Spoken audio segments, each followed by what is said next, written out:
everyone, and welcome back. So, my people, there is this powerful interview from Mr. Emmanuel, which I would love you guys to listen, concerning Seaport in the Southeast, how Nigeria government are trying all their possible best to make sure that there will be no seaport in the Southeast just because of their selfish reasons. And we have more than 3 seaports in one state, which is Lagos. Indeed, this is an economic injustice. I guess other states that has what it takes to have seaport, but Nigeria government wouldn't allow that to happen. Just take a listen and hear everything that he said here, because he really spoke true to the power, honestly. Take a listen.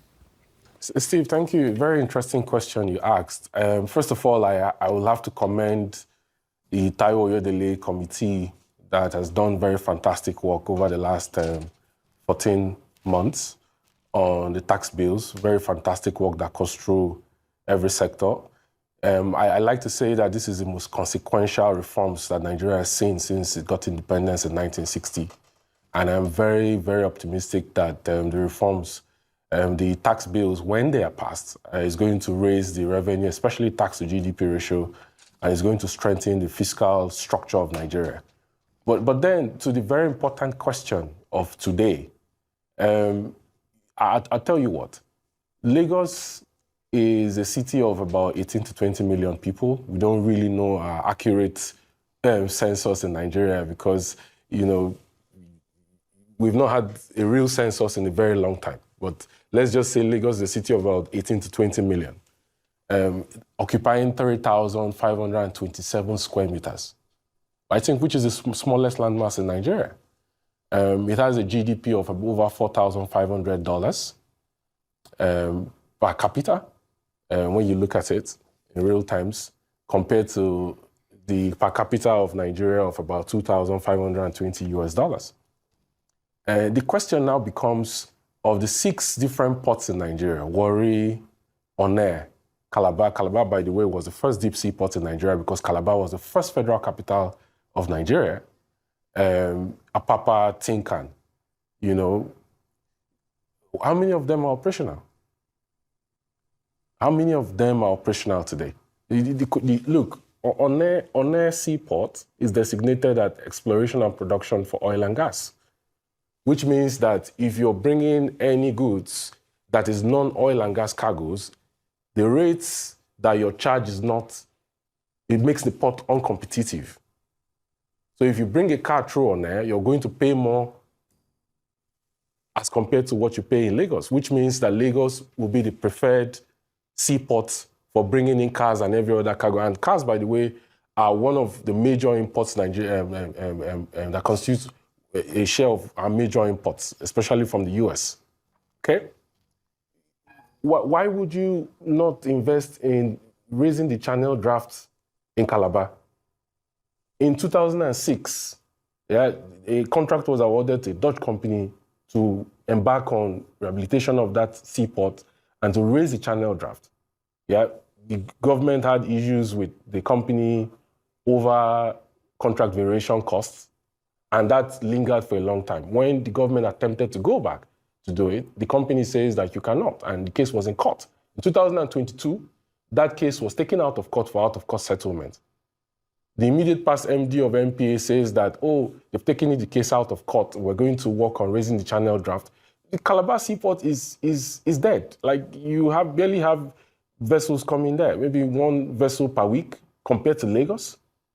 How do you build an economy when the smallest state by landmass that has the highest per capita income with the highest population, right, has the only functioning seaport in Nigeria, while everybody else is left to go home and dry? It doesn't make sense. This is the reason why I'm saying to the president that it is economic injustice and Nigeria is structurally, skewed to favor Lagos economy. And this is the basic truth. The Calabar deep seaport draft has not been done. The documents at the ICRC has been cleared for Akwa Ibom deep seaport project in Ibom. The federal government has sat on it because if you look at the structure, 20% of the shares belongs to the federal government, 20% belongs to the state government, and 60% belongs to interested private sector investor. And that 60% was given as a 34-year concession, a PPP with Bolloré Logistics, like 2 or 3 years ago. Bolloré, the French company, ended up selling itself to MSC, Mediterranean Shipping Company. Mediterranean says they are doing revalidation. Why is the federal government not putting as much effort in making sure that they start building Akwa Ibom Deep Seaport, like they did for Lekki Deep Seaport in Lekki Free Trade Zone? And now the Minister of Marine and Blue Economy is saying that they are going to, cut investors, and they are doing drawings to see that they start the Bakassi Deep Seaport. How can Lagos have 3 functioning seaports with a 4th one in the works and every other place is languishing? How do you build an economy when everything is centered around Lagos?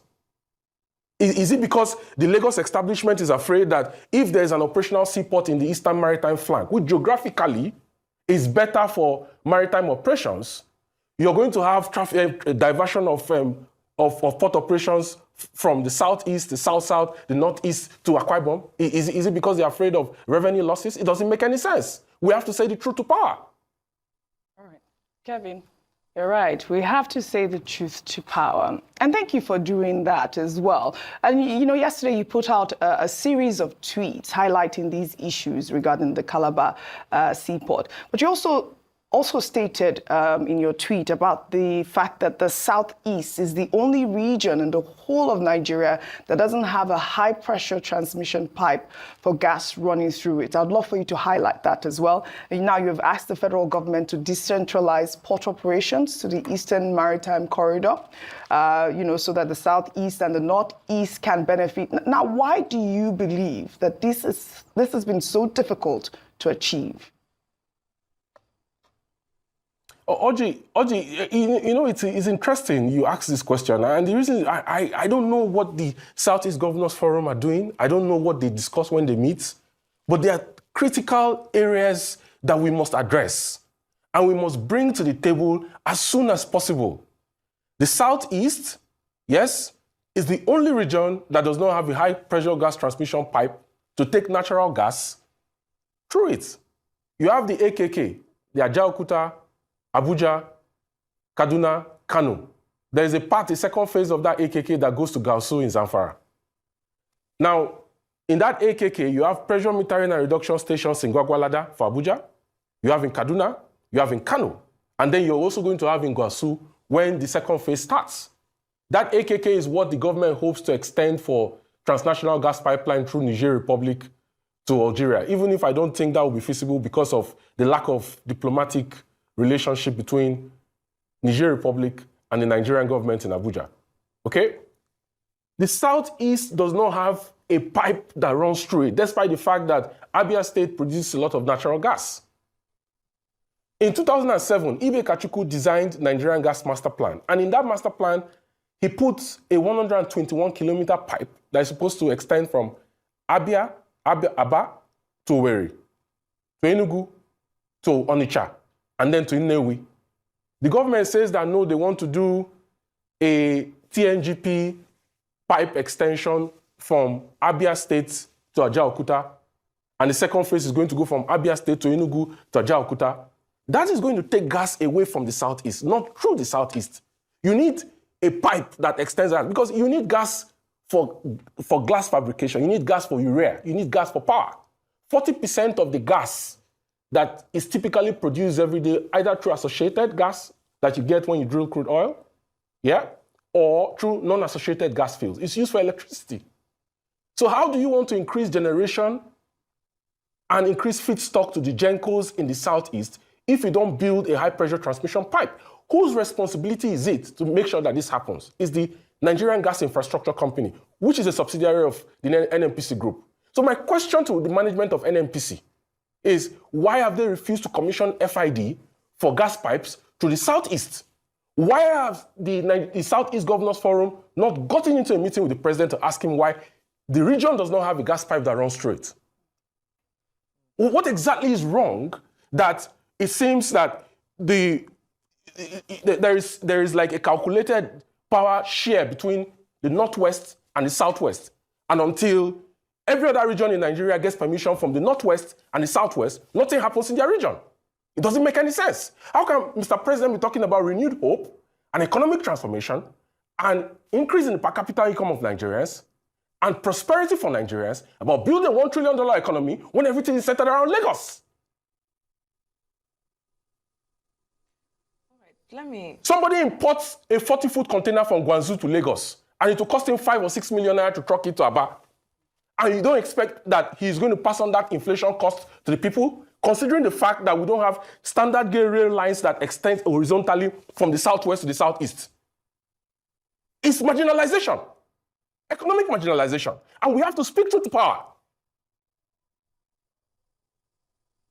All right, then if I can come in here, Mr. Kevin, and you have touched on very salient points this morning. But if we focus on how to decentralize these port operations, with port activities concentrated in Lagos, Nigeria is still facing issues of congestion, of inefficiency, and like you even said, increased cost of doing business, because at the end of the day, it's the consumer who bears the brunt of, of what's currently happening. So when we look at why decentralizing the port operations across the country, including strategic seaports like Calabar, Onne, Warri, remaining a persistent challenge, what are those systemic reforms? What are those infrastructural investments that are necessary to make this decentralization a reality?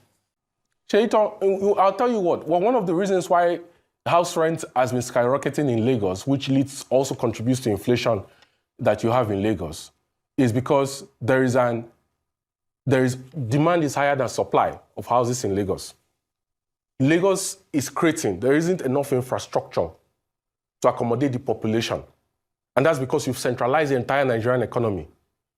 The contribution of Lagos to real GDP is 23%.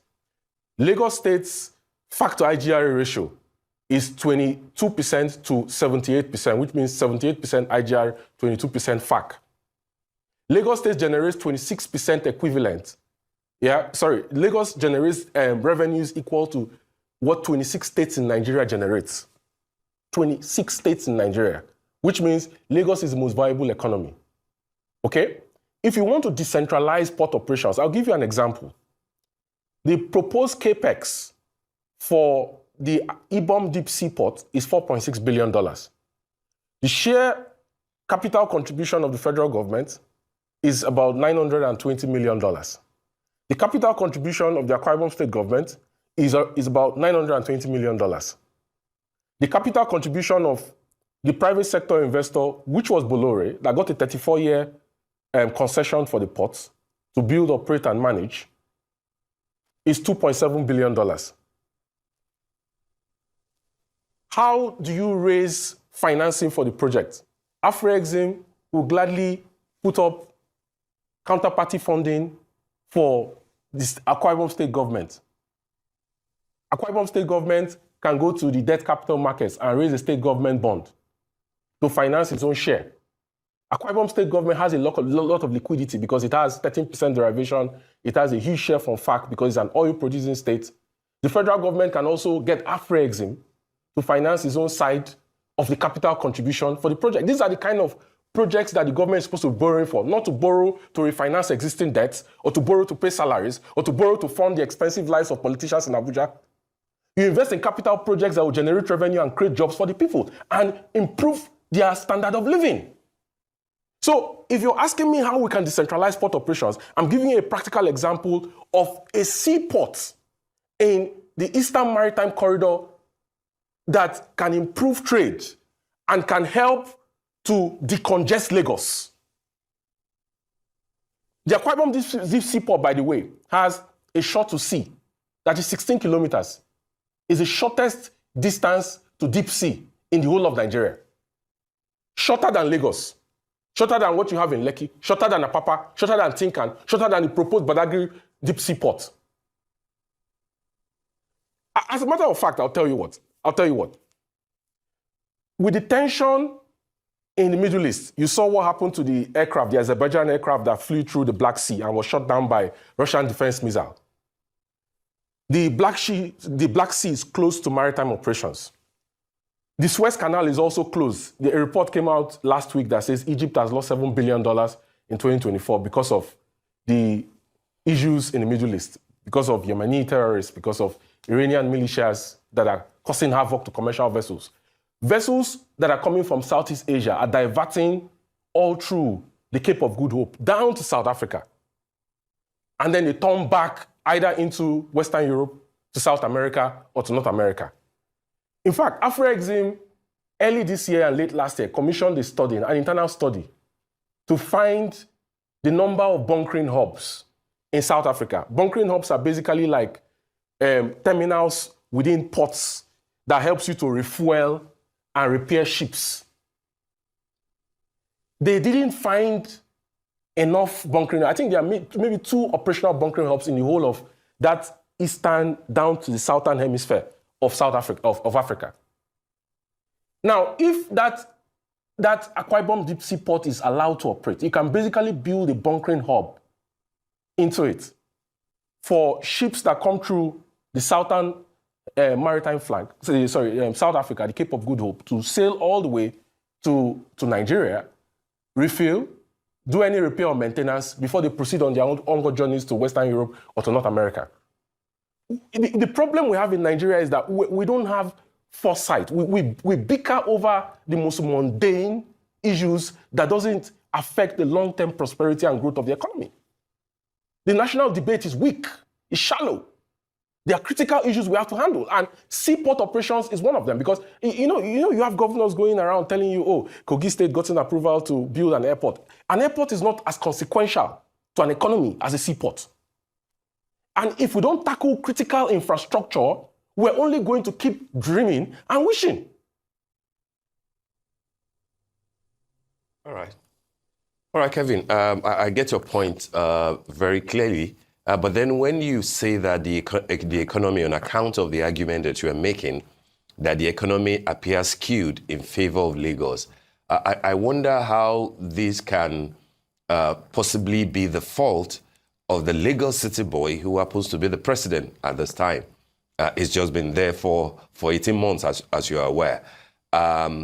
Same president has put out 4 different bills that clearly will reduce. Part of it is that the amount of VAT returns that comes to Lagos and to Rivers State will reduce drastically.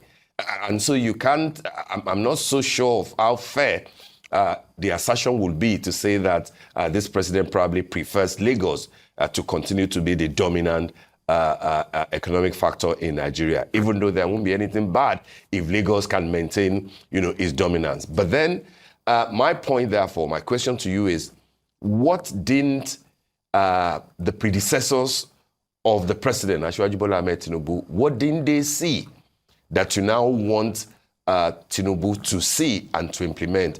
And how do you think that the new Ministry of Blue Economy can come in to change some of the dynamics in favor of the decentralization that you're talking about? Steve, 2 truths can exist at the same time, okay? I commend Mr. President for starting out and appointing Taiwo Oyedele, fantastic pick for that role as chairman of Presidential Committee on Fiscal and Tax Reform. Like I said earlier, it's the most consequential set of reforms that Nigeria has had since independence, okay? On the so-called VAT attribution, I think I've always advocated for fiscal federalism in Nigeria. And I think that the issue on derivation, taking 60% in attribution for VAT, is the way to go. Is also very important for Nigerians who are against the bill to note that the FG has stepped down 5% of the stake from 15% to 10%, okay? The alternative to not allowing these tax bills go through, especially on VAT, is that the governors are going to get to the Supreme Court. They're at appeal court, I think. And if these bills don't go through, for example, I'm hoping that doesn't happen, right?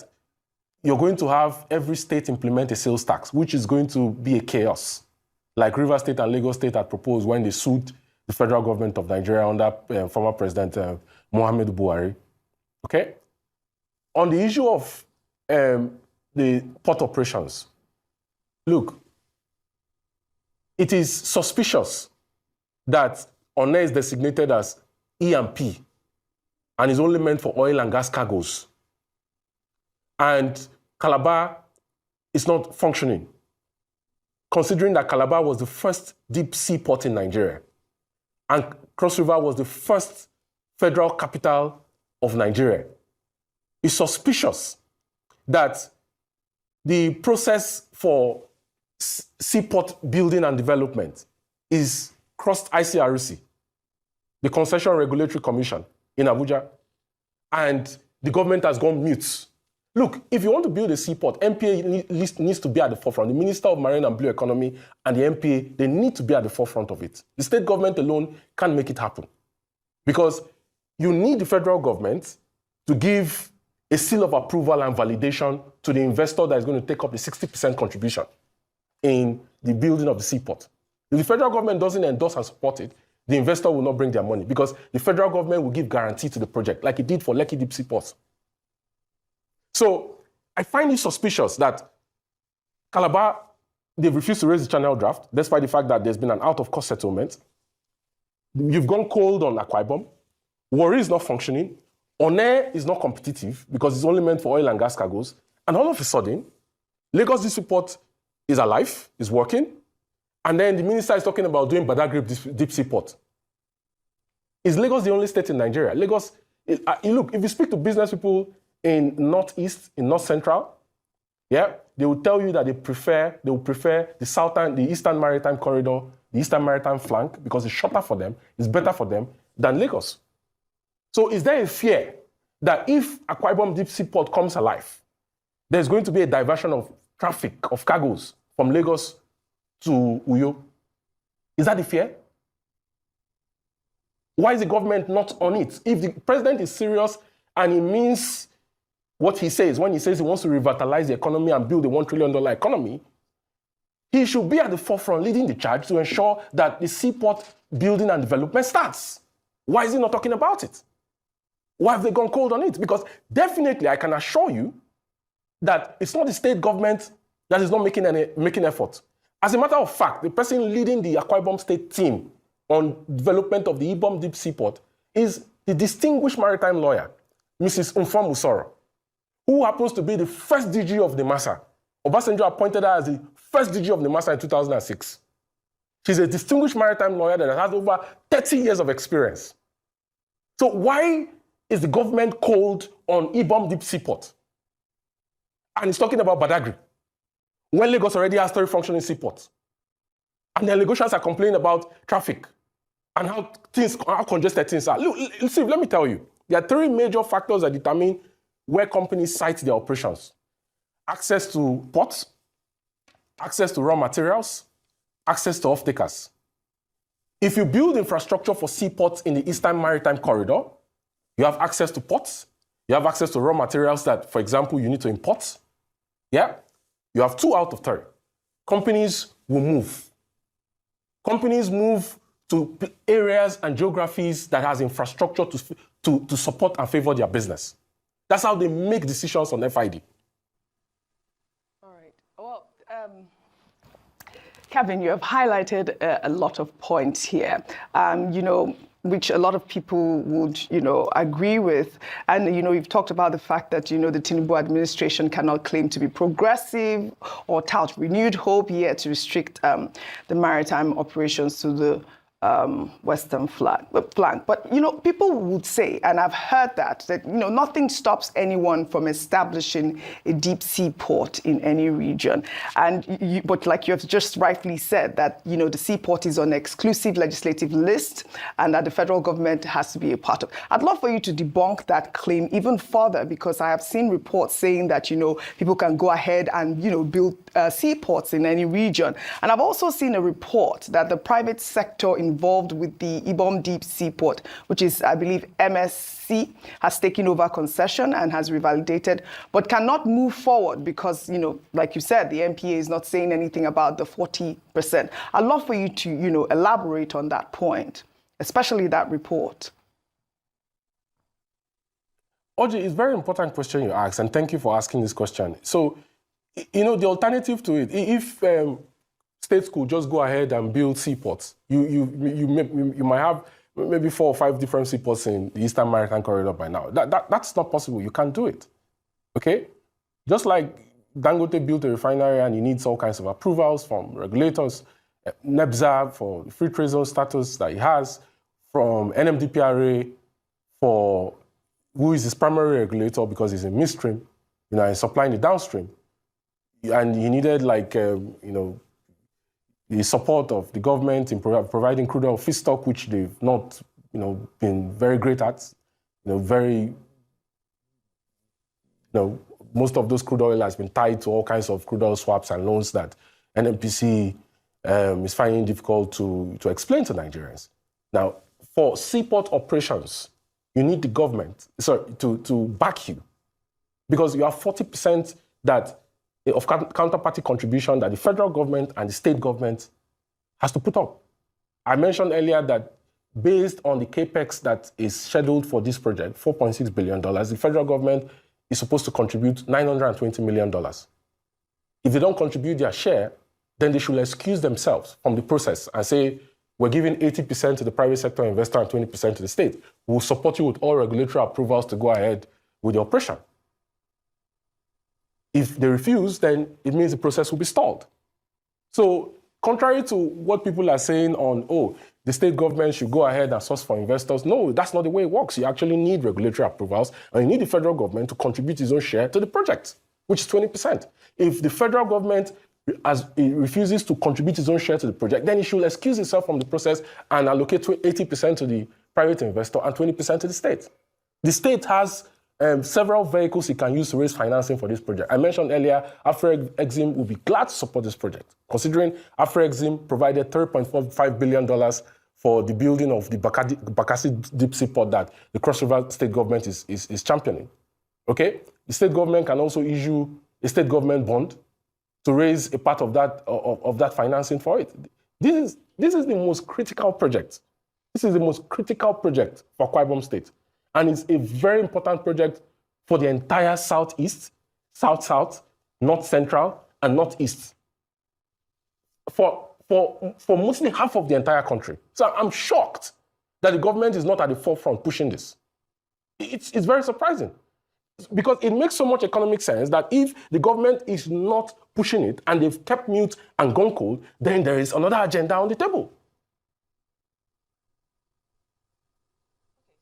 Let's move the conversation ahead. Let's talk about, as the economist that you are, the economic justification for the tax reforms is something that has come up over and over again, even during President Bola Tinubu's media chat that happened earlier this week, where he spoke about, this proposed series of sweeping tax reforms aimed at increasing government revenue. However, critics continue to argue that this heavy reliance on taxes could overburdening already, struggling citizens and businesses. Of course, there is the aspect that commiserates for small and medium businesses and those that earn lower than 1 million naira and lower. But from an economic perspective, do you believe that focusing on this tax administration is the best route to generating a revenue, or does this suggest a lack of strategic diversification in the country's revenue generation plans? We saw the budget come out. We still have a chunk of that budget still being used to service our debts. What other alternative approaches? I mean, we've already touched on, the seaports and what that could do in diversifying as well. But what other approaches could complement or, complement this strategy as well? So a very important question you asked. Like I said earlier, I have to commend the president on this. I said two things can coexist at the same time. This is the most consequential reforms that Nigeria has ever had. And I said also that Taiwo Oyedele is a fantastic pick to have led and currently leading. His temperament to take all the questions and all the dissent and disagreements over it is very crucial to the success of the tax reform bills. Look, Nigeria has one of the lowest revenue to GDP ratios in sub-Saharan Africa. Is underperforming its peers. Okay? And the failure of NNPC to remit revenues to the federal government. In 2014, Sheyiton, NNPC, you had annualized crude oil fiscalized production of about 800 million barrels. okay, they were remitting $3 billion to CBN every month. In 2024, annualized crude oil fiscal production is 537 million barrels. NNPC is remitting less than $300 million to CBN every month. That's a drop of 90% in liquidity to the central bank that it needs for balance of payment. And you can see that that drop of 90% in remittance of revenues has also translated to a drop of 90% in the value of your currency over the same intervening period. So, Shaitan, quick maths. If you drop from 800 million barrels to 537 million barrels, how have you dropped? In that drop is not up to 50% in terms of crude oil production, which is 2.1 million barrels per day. Basically, it's about 1.45. How have you dropped from remitting $3 billion a month to less than $300 million a month? There's a disconnect. And that's why I said you need an audit of NNPC to find out why that disconnect is and who is lying, okay?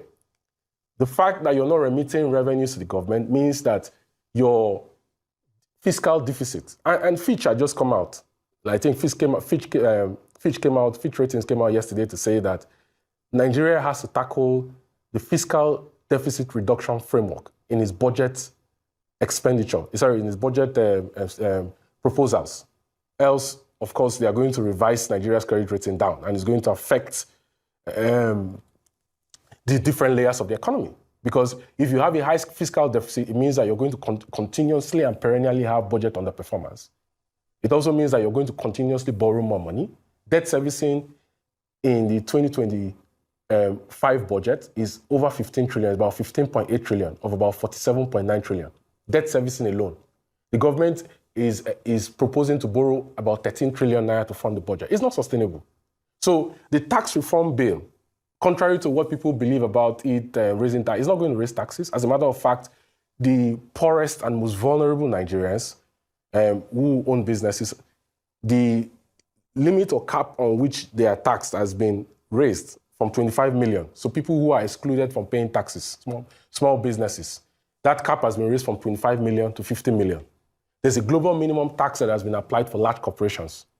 Of course, the VAT system has been changed on derivation, on equity of states, and on population. 60% for derivation, which is the most contentious issue.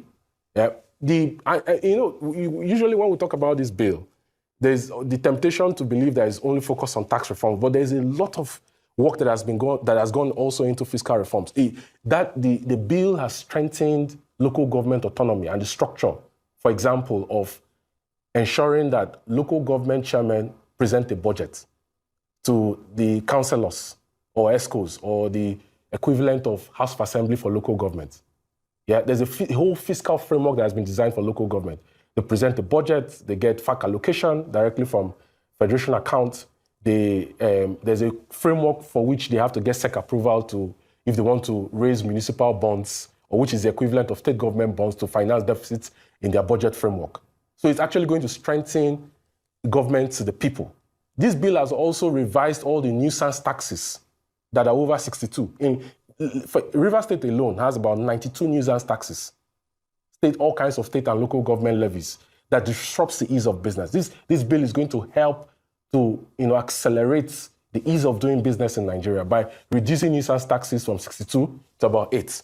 It aligns revenue collection from over 60 revenue generating agencies, RGAs, to a central collection authority, which will be the Nigerian Revenue Service, which will increase the amount of revenue that the government gets and reduce the imperative for us to borrow more money. And I'll tell you what, Sheita, the revenue underperformance of the government was the reason, because of the failure of NNPC, was the reason why the past two CBN governors, for example, abused Section 38 of the CBN Act of 2007, which was Ways and Means, whereby he created money that didn't exist into the system. He hiked CRR from 14%, where he met it in 2014, and took it up to over 30%. The current CBN governor has taken cash reserve ratio to 50%. So basically, CRR was a means, cash reserve ratio was a means through which the central bank regulates the supply of money in the banking system. But the past CBN governor took that money to finance deficits in the budget. That was not enough. He created and printed money that didn't exist, and that led to devaluation of the currency. Okay, so if you have more revenue for the government, there will be less imperative to borrow, there will be less imperative to abuse ways and means as outlined in Section 38 of the CBN Act, which is good for the economy. So I don't subscribe to the rumors of people who, both the mischievous ones that are working for people who don't want the bill to pass, and the people who are genuinely concerned that the tax reform bill is going to end up increasing taxes for Nigerians. I don't. I think it's actually good for the economy, and it's the most strategic and consequential reforms that Nigeria has seen since independence in 1960. So my people, that is it. I hope you guys heard everything Kevin Emmanuel said here. He just hit the nail on the head, honestly, because I wonder how Nigeria government will allow only Lagos to have a seaport, a functionable seaport. What happened to other parts of Nigeria, my people? They just centered everything just in Lagos. This is indeed selfish and also economic injustice against other states. So my people, as I bring this update to you guys, please don't forget to subscribe if you haven't, share the video to your friends and family, and also give this video a thumbs up so that YouTube will recommend this for other people to watch. Thank you so much everyone for watching. I'm going to see you guys in my next one. Goodbye for now. Welcome to Shamra Seniors TV.